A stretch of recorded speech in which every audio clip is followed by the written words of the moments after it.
Today, you are going to see two average people attempt to become boxers. I'm Paige McBane. And I'm Sophie Malynn, and we're with Lantern TV. And today, we're going to see what it takes to be a boxer. So let's get started.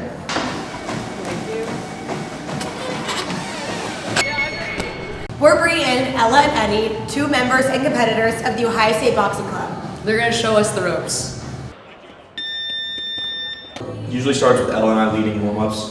We'll take through run laps around the tennis courts at JO North, stretching. We break off into groups. So there's the general group, which focuses more on fitness and the basics, right? They don't want to spar, they don't have to. The intermediate group kind of works a little bit of both of those. They're working their way towards competing, but they have workouts with a little bit more contact, a little bit more intensity. And then the group that Ella and I work with, the competition team. So there's about 8 to 10 of us that work out together and train for fighting other schools. Those ones are a little bit more based off of each individual's, like what they need to work on, what their strengths and weaknesses are. We also have a pro coach, Coach Phil, who comes from outside and he works with us as well. So he gives kind of that, he worked in the pro circuit, like what do we actually have to work on? So it's a little bit more focused. Everything is filtered through USA Boxing, and they ensure physical and mental fitness among their athletes. The NCAA then oversees their collegiate athletes and their eligibility. And especially with college, like our coaches are friends too, so they'll make sure that matchups are appropriate. Like they're not going to put someone with 15 fights with someone with 1 fight, or someone who's cutting really like from a very high weight class to someone who walks around that normal weight. So there's also that precaution as well. But at the end of the day, we're all competing because we're passionate and we want to be there. Same with the opponents. So you always keep that in mind every single time. So I don't know, I feel like as long as you understand that you respect the sport, then you should respect the person who's putting in so much work to share the ring with you. There is a myriad of physical requirements needed to be successful in boxing. Obviously a lot of cardio, and then just being able to move your whole body. You're not just punching with your arm, you punch with your shoulders, you move with your hips, and then you use your feet to move in and out. So you kind of do a bit of everything. Before you step into the ring, you gotta wrap it up. Wrapping is needed to support your wrists and knuckles during high impact. They also fasten the muscles and ligaments in your hand so the shock of your punches is distributed throughout. For hand wraps, everyone wraps their hands differently, so I do it differently than Eddie, everyone does it differently based off of where you feel like you need the most support, but this is a very generic, this is how we typically teach people. So you're gonna put your thumb through the thumb hole. Typically the wraps will have a this side down or something really obvious.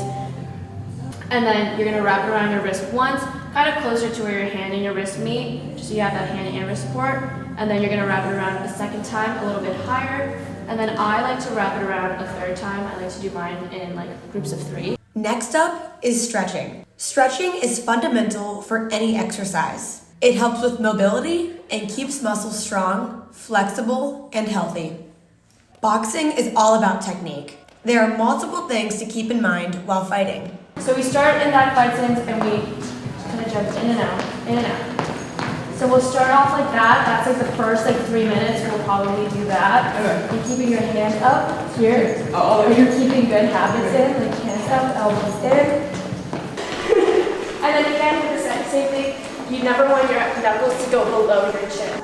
And you're relaxing your shoulders, keeping that good angle in your spine. Which we can go over more later. It's like a dance move. Yeah. A little bit. Keeping it, and I like to make sure your shoulders and your hips are moving at the same time. Post warm-up, our boxers now don the gloves, one step closer to entering the ring. Okay, start with a jab. So the jab is going to be your lead hand. People in a combo number, that would be 1. So when you throw your jab, you don't want to swing your hand back, kind of like you're just pushing, right?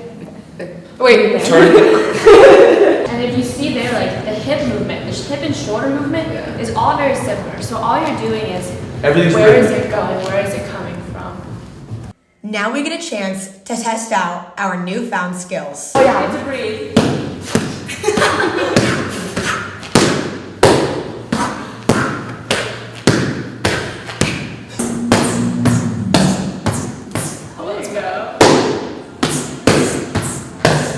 This is only scratching the surface of what Boxing Club teaches.